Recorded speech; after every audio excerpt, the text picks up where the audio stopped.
Eu sou Damayor, sou editor, já temos mais de 20 livros publicados e quando surgiu o convite para escrever essa história sobre a trajetória dos 45 anos de empresariado de João Gualberto, foi uma felicidade imensa e, de bate-pronto, a gente conversou, marcou uma reunião para poder dar início a esse desafio de contar tanta vida, né, em um livro, em um projeto tão especial que traz desafios, superações, conquistas, aprendizados e que a gente aborda tanto o lado empresarial de João Gualberto, os 45 anos também da sua sociedade com Humberto Souza, é algo muito especial e muito peculiar, tanto tempo juntos, mas também do João Gualberto ser humano, João Gualberto pai, João Gualberto amigo, João Gualberto ser humano generoso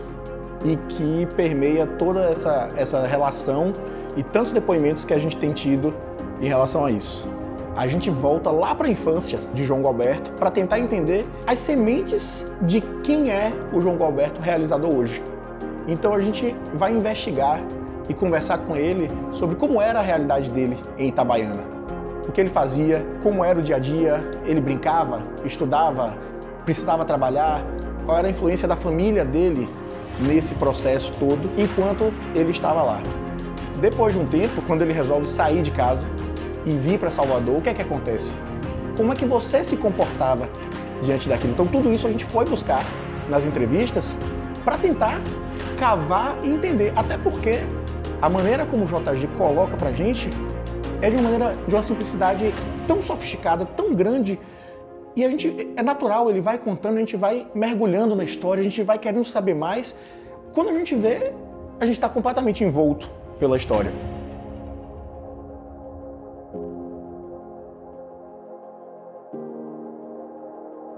Consigo chegar lá. Então, depois de. A última vez que você dormiu lá tem 20 anos? 50? Tem 50 anos? A última vez que você dormiu em Itabaiana, depois saiu tudo mais. Eu saí de lá do ano em 2000, por 1993. 73. 73. Eu nasci em 1958, Itabaiana, Sergipe. Uma cidade pacata, pequena, muito agradável. Na época devia ter 50 mil habitantes. A minha rua era a última rua da cidade, então seria o subúrbio de Itabaiana. Como era muito pequeno, não tinha subúrbio. A Walter Franco. Naquela época tinha o Médio, né, que é o pai Mendonça, tinha o Manuel, que não sei se vocês conhecem, o padre, né, foi da Andrade Mendonça, e tinha meu pai. Quando meu pai casou, ele continuou morando lá em Serra do Machado. Meu pai foi seminarista, né, então ele não chegou a celebrar a missa. Ele, antes de ordenar, se formar, não sei como é que chama, aí ele conhece minha mãe e casa com minha mãe. Rapaz, como cresceu a cidade, viu? Impressionante. Nada disso existia. Enorme, enorme, enorme. E a gente brincava lá em casa que o lado empresarial nosso, o lado do trabalho, de querer estudar, querer crescer, era de minha mãe. E o lado bom era do meu pai. Porque era uma pessoa muito boa. E aconteceu que era esperado, talvez, uma pessoa desse jeito, ele quebrou. A bodega dele foi à falência, né, o armazém dele, o secos e molhados dele foi à falência. E ele voltou para Itabaiana, né, na verdade, para a sede agora do município onde ele nasceu, para a cidade. E meus tios, né, na época ele quebrou geral, né, como se fala, e meus tios comprou um sítio para ele, o sítio esse que eu nasci. Né, e aí ele passou a viver da agricultura, né, plantava quase tudo no sítio. E ele também vendia na feira de Itabaiana, de sábado, quadra, vendia feijão, milho, farinha, etc. No fundo da minha casa, aí se estendia o nosso sítio, né? Era um sítio relativamente grande, né? No fundo da última rua, né? Como eu disse, o fundo da minha casa. Esse sítio tinha tudo, né? Tudo que eu até sonho hoje, por incrível que pareça, de vez em quando eu sonho lá no sítio, pela quantidade de fruteiras que tinha, né? então eu sabia todas as frutas, conhecia os pés de fruta, de mangaba, de manga, de caju, de umbu, de jabuticaba, goiaba, saputi, jaca, tudo lá tinha de fato. Manga tinha vários tipos de manga, manga rosa, manga espada, manga coquinho que a gente chamava. Aquela minha casa, né? Tudo no fundo era sítio, tudo é o sítio, todas as fruteiras. Aqui ficava o campo de futebol na frente. Bem diferente. Isso nós estamos falando há 50 anos atrás, né? A cidade cresceu para cá. Não existia nenhuma casa, todo o nosso sítio até o final dessa avenida. Realmente dá uma lembrança, assim, uma sensação diferente até de descrever, né? De saudosismo. Sei lá, difícil falar. Faz muito tempo que não vim aqui. Eu não sabia se minha casa não existia mais, né? Não existe.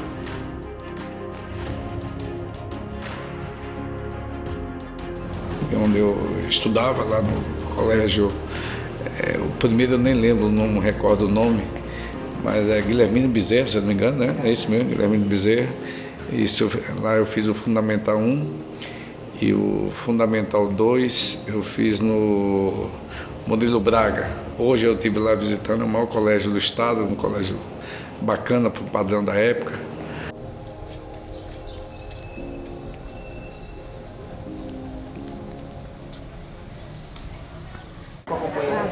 E a entrada não é mais ali não, é? É porque a gente só deixa aberto depois do segundo horário o portão de carros, né? O outro a gente fecha. No último horário a gente abre. E aqui é integral não? Não, só Aqui é só ensino médio e ensino profissionalizante. pela manhã e pela manhã, tarde. tarde e noite. Quantos alunos aqui? 1.700. Quanto? 1.700. 1.700. É o maior colégio do ensino médio ainda. Do estado todo. Do estado todo? É a maior escola, que tem alunos hoje matriculados. 1.700 alunos. Sim. Muito bem. Podemos dar uma olhada? E minha mãe desde cedo passou para a gente, né, e hoje eu percebo a importância, e na época eu não entendia direito, que ela colocava assim, uma coisa muito importante para a gente, que era estudar e trabalhar. Um outro tio, o principal nosso, tinha um armazém lá em Itabaiana, no centro da cidade, e tinha essas, como é, bomba, né, que a gente chamava de bomba, né? No interior não tinha luz elétrica, né? Lá em casa já tinha luz elétrica, mas nas periferias, então vendia muito querosene para colocar nos candeeiros, né, para iluminar.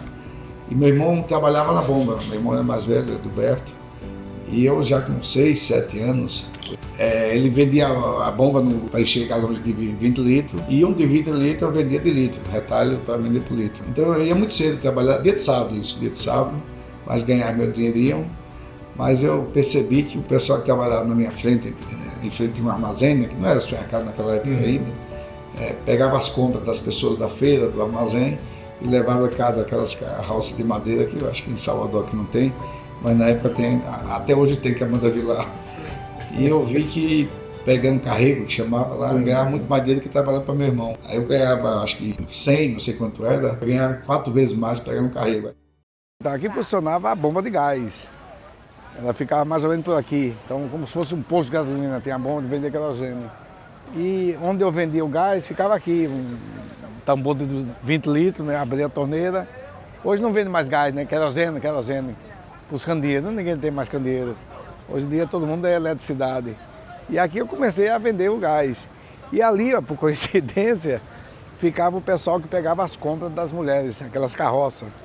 Aí eu tinha uma carroça daquela, e aqui, como eu falei, em 1965, mais ou menos, eu ganhava aqui, quanto é que eu ganhava aqui? Isso é equivalente a hoje R$50, né? Foi. 100 cruzeiros.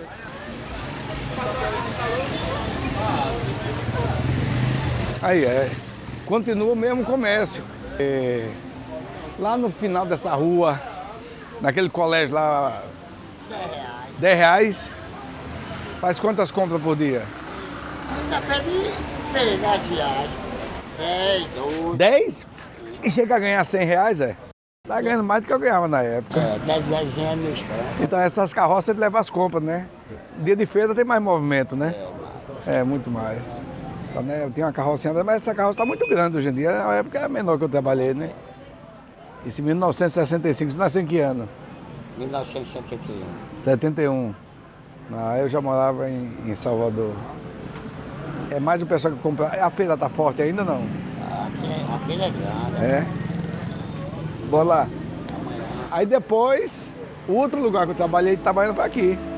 Lá em casa não faltava comida, é família muito pobre, né? Mas a pobreza dos dias não é a miséria, né? Afinal de contas, lá no sítio do meu pai, tinha tudo que você começar. Colhia feijão, tinha feijão ponteiro, tinha milho, mandioca, fazia manteiga, tinha boi, tinha leite, tinha tudo. Então, quer dizer, só comprava mesmo aquelas coisas que produzia. Então, o que a gente vê hoje de miséria, a pessoa passa fome, né? Isso não existia lá em casa. Então, aí foi apto trabalhar. Se você pergunta hoje, poxa, como é que seu pai deixava, né? Sua mãe deixava, né? Era tão normal isso lá em casa, que a gente... Aí você pergunta, depois eu começo a pensar, meus amigos trabalhavam, muitos deles não, a maioria não. Então, quer dizer, eu devia achar estranho, né? Que eu trabalhava e meus amigos não trabalhavam. Em compensação, eu tinha dinheiro para tudo, né? Então, eu ganhava. Aí eu fui pegar carrego, como falo, depois vendi picolé, depois trabalhei em bar, depois trabalhei em padaria, dia de sábado, né? Aí na padaria eu lembro que aí eu comecei a ficar, quando comecei a paquerar, comecei a ficar envergonhado, chegar com as paqueras lá, eu estava atendendo pão e tal. Mas depois ainda trabalhei no supermercado, no G. Barbosa, na época já era G. Barbosa. Aí eu tô falando, eu nasci em 58, eu tinha 14 anos, 14 mais 58, tá quanto? 72, né? Boa tarde. O senhor é daqui da Serra? Sou O senhor ia falar já em João Padre? João Padre. Sim, não? Já. Já? Ali que morava, não é meu avô, não? Tem uma loja de tecido, muitos anos atrás, né? Era Valdo. E ali era seu Vido, né, que morava ali? Conhece, não? Servido era ali. Naquela casa, né? Brinco era ali. Brinca ali, meu tio E também. Valdo era ali. E o senhor é do tempo do armazém? Não, não lembra não? Na loja de tecido? Zé de Frade Velho. Ele fala que era meu avô. É seu avô, é? É, Ele tinha uma loja naquelas duas portas ali. naquela ali. E em Valdo tinha uma bodega naquelas duas lá que tá tampada lá. E o senhor sabe onde é o sítio do meu avô? Elisiário? Eles vieram lá na Serrinha. Como é que eu chego lá? Ô, a senhora. Oi? Qual é o nome da senhora? Isabel. Sou filho de João Padre, a senhora conheceu? A senhora é minha parente? Não. Sou, né? É? Filha de quem? Luísa. De César, então, César é minha prima. Aqui no armazém do meu avô de tecido, não era? Era. Não era? Então você é neta de Brinco, é isso? Não, a gata de Brinco mora aí nessa casa. E você alcançou o armazém, não? Hã? Você alcançou o armazém de meu avô? Que é seu avô também. Ah, essa casa aí vizinha que é de Brinco. Brinco é de lá. O pai de Anselmo. Isso. Quem mora é uma neta dele. E meu tio que morava ali, né? Como é o nome de... Servido. Já faleceu, né? Com tia Lourdes, não é isso? E tinha um menino com cabelo de fogo, né? O filho, né? O filho dele, como é o nome dele? Tinha um cabelo de... Jorge, tem cabelo de fogo, exatamente. Tá bom. Mora em São Paulo. Mãe de São Paulo, tchau. Prima carnal. Eu lembro da mãe dele. Não, esse aqui é terreno do meu padrinho, Zé Tia, e era o terreno de Faz Mendonça aqui. Era? Era, dele aqui, era quem ele fazia aqui. Onde era a casa dela?